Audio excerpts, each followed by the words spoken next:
Well, the Centrifuge Brain Project started in the 70s. Dr. BRENSWICK at the University of the State of New York was involved in a research on the effects of kindergarten rides on the learning curve of 4-year-old children. We developed the idea of building a larger, stronger device to examine the effects also on adults. The first tests were a disaster. It reached 6 Gs and it broke apart. We lost our academic standing. And then we had an idea. Matt's brother-in-law was on the board of a company that designed and manufactured amusement park rides. They had all the resources for us to continue our experiments. We designed our first real prototype, which was the Sphere-a-thon.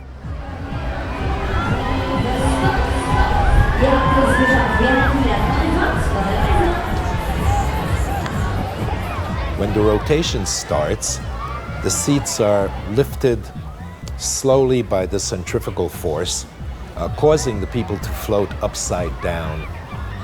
The difficulty was stopping the rotation without people coming crashing down in the upper levels. We established an independent company funded by amusement park visitors. Well, the more people that came around to the amusement park, the more funding we had. The second machine was named the Wedding Cake because of the 4 platforms set on top of each other.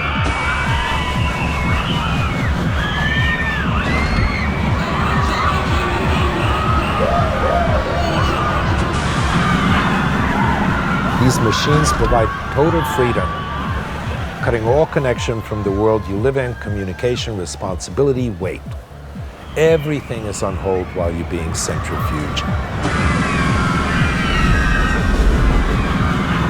Some of the test results that year were a little too extreme to be published, so for the next phase, we shifted our attention to height instead of acceleration.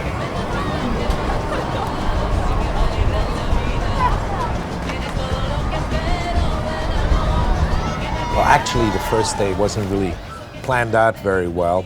Everybody wanted to get on, and not realizing that it was a 14-hour ride. Some people fell asleep, missed their stops, and had another 14 hours, and you could imagine, the problems that entailed.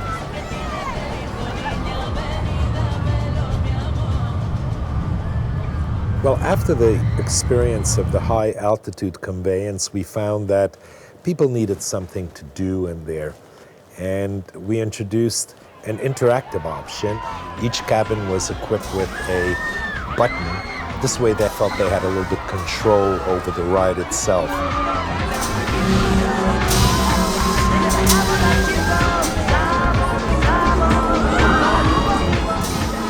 Except for one incident where the expander was placed a little bit too close to the building.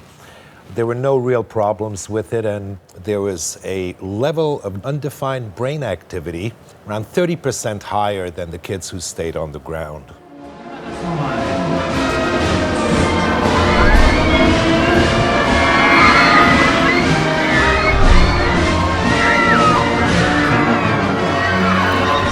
This contraption is the dandelion. It was designed to simulate the prenatal experience. For example, when a mother is walking, the baby would kind of move around.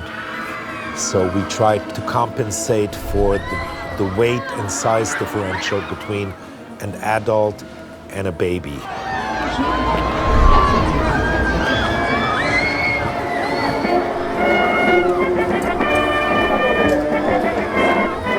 The concept behind this one was that the subject had no idea which track it was going to take.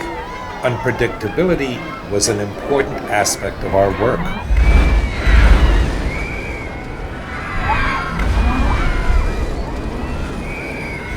Which in many people resulted in readjustment of key goals and life aspirations. We're using only 10,000 horsepower now.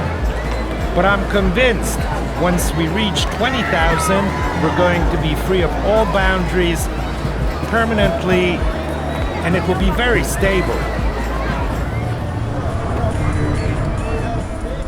I mean, we had setbacks, but I wouldn't say that it was a mistake. It was not a mistake. If anything, the mistake is in nature.